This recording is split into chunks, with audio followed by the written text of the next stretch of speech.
Can I ask you a question? Sure. What is the problem that you're trying to solve? Okay, I can answer that one. The problem that I'm trying to solve is one family at a time, helping women and birthing people to feel more empowered around their birth and pregnancy journey. So, our maternity care is so broken, and women and birthing people can be totally woke and amazingly informed about politics, culture, even other medical issues. But when it comes to their own bodies and their own journey with pregnancy and childbirth, they kind of just end up giving up their power. And what can happen with that then is that people are coming away from their birth experiences feeling really traumatized, disempowered, um, sad. Um, so I think the problem that I'm trying to fix is just helping people and families have a better experience of their whole pregnancy and birth journey. I love that. Can I get some photos of you right here? Yeah. All right, let me get a little bit further back.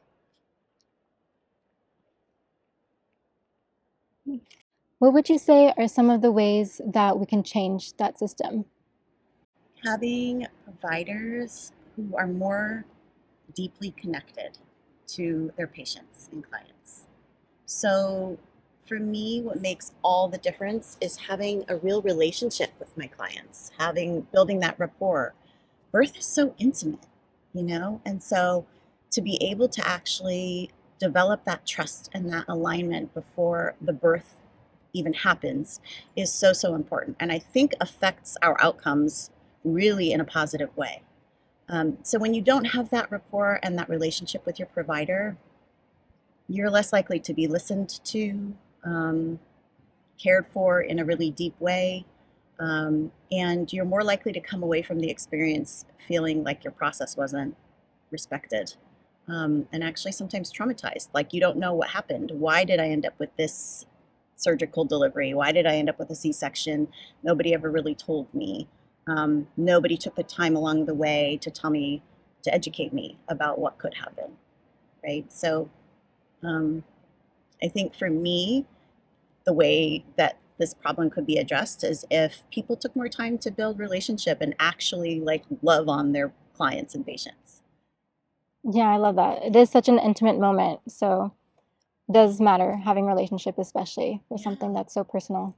I mean, birth has the opportunity to be very traumatic or very transformative. And so my practice and we're aiming for that transformative space. Yeah, I'm glad you're doing that. Let me get some photos of you right here. Sure. What would you tell yourself at the beginning of your entrepreneurial journey if you could go back in time? Hmm. I would tell myself to go easy on myself. So lots of self-compassion as I learn. Um, Also to be brave and not worry too much. I tend to be a worrier, so um, that if someone is passionate about what they do, there's going to be a market for it because people can feel your passion and your love for what you do, um, and yeah, and then people want it. So I would say after almost a decade doing what I do, that's the advice I would give to baby Aimée. That's great advice. Yeah. What would you tell someone who's trying to figure out what they are passionate about? Did it come to you That's naturally? it. For me, it came to me naturally. I feel like midwifery was my calling from the time I was very young, 17 years old. Um, I saw my first three births and I was hooked. I don't think that's how it happens for most people. So I would say I think exposure is a huge piece to finding what gives you life and joy and what brings you a sense of fulfillment. So exposing yourself to lots of different things, even things that you wouldn't necessarily think would interest you. Um, you never know what's going to catch a spark. That's great Yeah. advice. I love that. Yeah. Let's keep going a little bit further down this way. Let's get some of this tree over here. What is the favorite aspect of what you do? What's your favorite part of it? I think my favorite part of what I do is building relationships with families.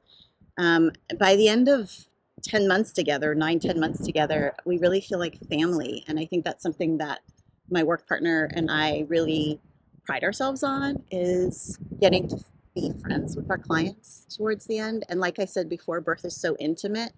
And I think that intimacy and building intimacy is something that I've always prided myself on, being able to do, fairly quickly with people. So yeah, I think that's the part. It's just getting a little piece of being a family together for a little less than a year is a really sweet thing, and it fills my heart. I love that. Yeah, It does sound very it heartwarming is. to find people that you're connected to and that you're helping on such a deep level. Absolutely. Let's do some by this tree over here. Yeah. Can I have you standing just right by the tree on the left side of it? Yeah.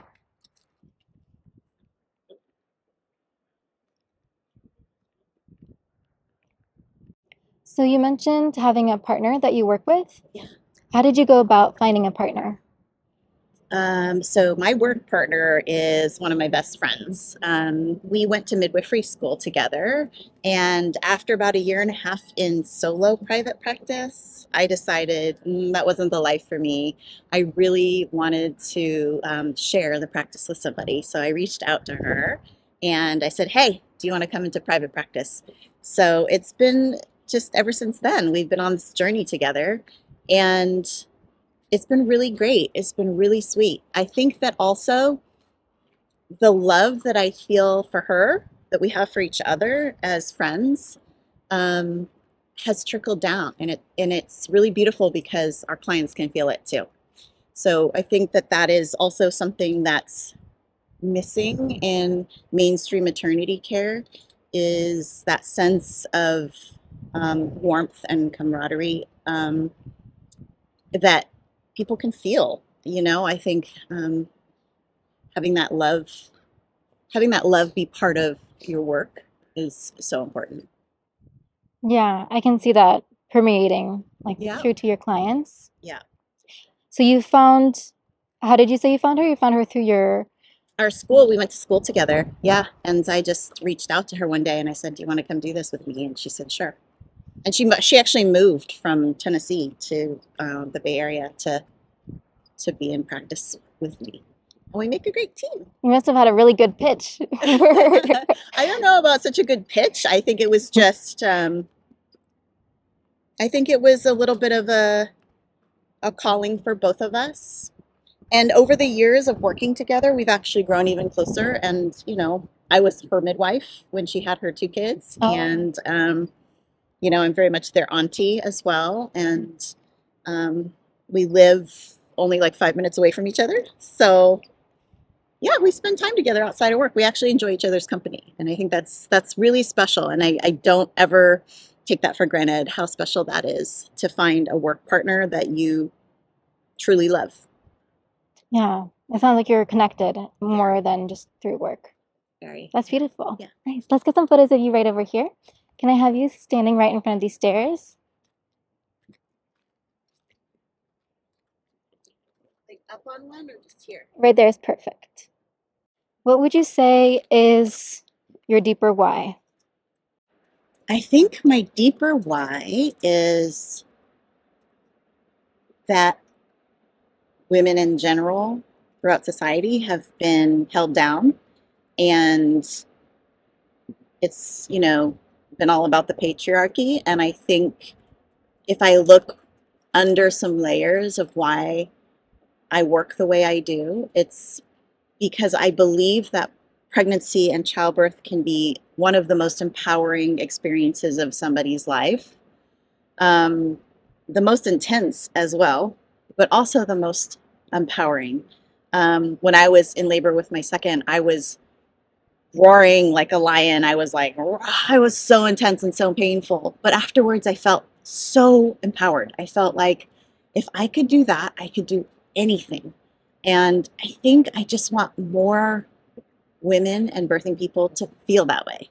I want everybody to feel even a hint of that. I love that. That's a beautiful why and mission.